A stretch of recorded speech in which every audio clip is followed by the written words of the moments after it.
Hello, and welcome to another audio guide.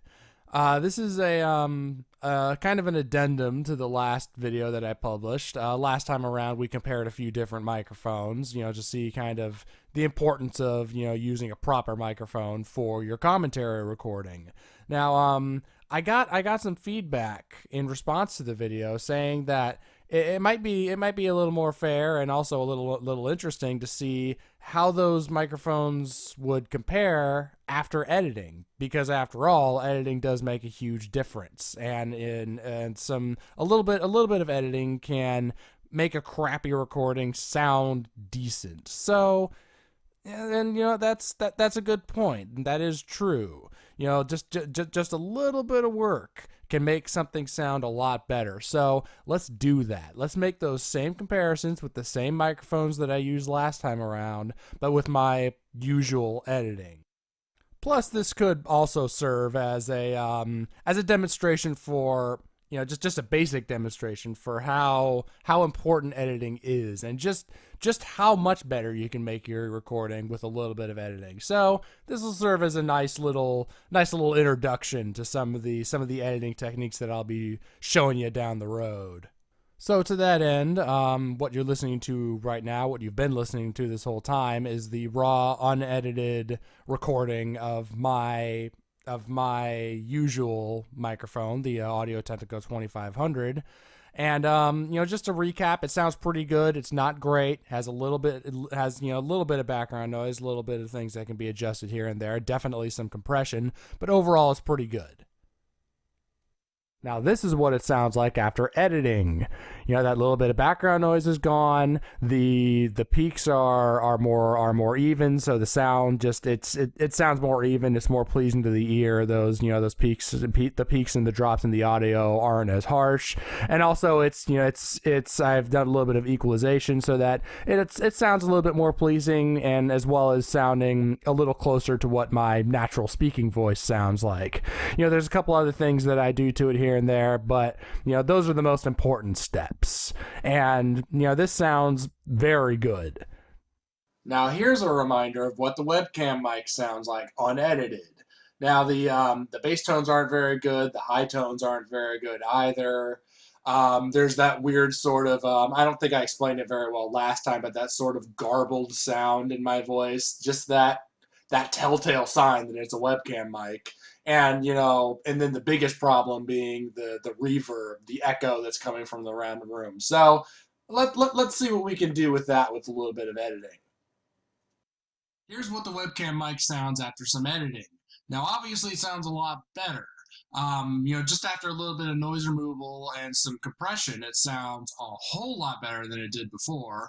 And then with a little bit of tweaking with the equalization, I've been able to make the bass and the treble sound a bit better. It's still not great, but we've been able to improve it. And as well as minimize that garbled sound. It's still there, but it's not quite as easy to make out. It's not quite as obvious. Now, the biggest flaw with the webcam mic is still the reverb, and unfortunately, there's really no way to get rid of that. It's just so ingrained in the recording itself. It's a part of the recording. It's not, and this isn't an aspect of the microphone. This is an aspect of the room that I'm recording in, and the distance that distance away from the source of the sound, that being my voice, that the microphone is.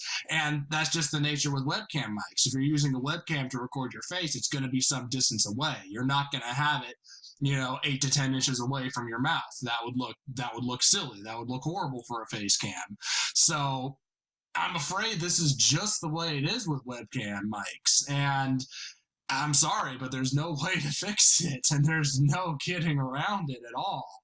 And I'm afraid this is the main reason why webcam mics are not suitable for this type of recording, is the unavoidable reverb. You'd be able to minimize that with a little bit of alterations to the room itself.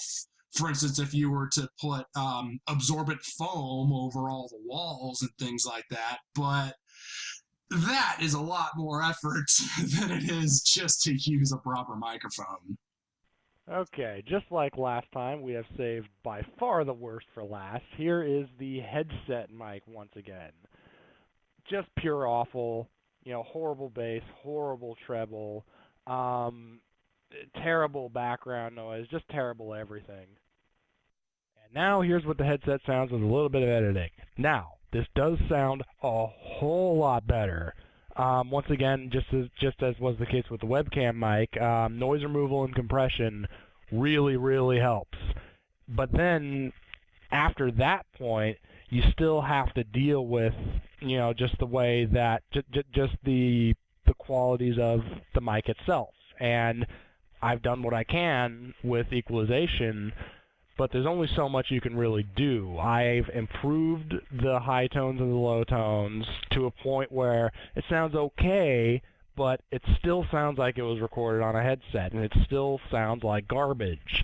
It doesn't sound nearly as bad as it does without editing, but it still sounds pretty bad.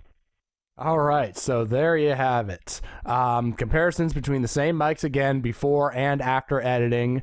We found that editing does make a big difference. It can make a bad recording sound better, but when it comes down to it, audio quality, it starts at the source, and your recording is always going to sound like what it was recorded with. So if you want your commentary to sound good, you need to start with a good recording. And if you want a good recording, you need to use a decent microphone. That's just the way it is. You can definitely make a bad recording sound better, but it's never going to sound like a good recording. And that's just the way of it, especially with the webcam mic and that reverb. There is really no way to edit that out. That is something that you need to compensate for while you are recording.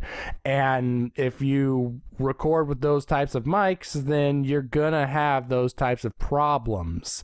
And yeah, you can get away with that. I mean, God knows there are plenty of videos on YouTube with crappy sound quality, but if you want your content to stand out, if you want your content to be on a level higher than those, then, when it comes to Let's Play videos, that starts at your commentary. Like I said in the other video, your commentary is why we watch the videos. Think about that. That is the whole reason that people are there. So make your commentary sound good. That's all there is to it. And, that's what I'm here to help with. I'm here to educate, and I'm here to demonstrate. And I hope I've accomplished that today. Thanks for watching.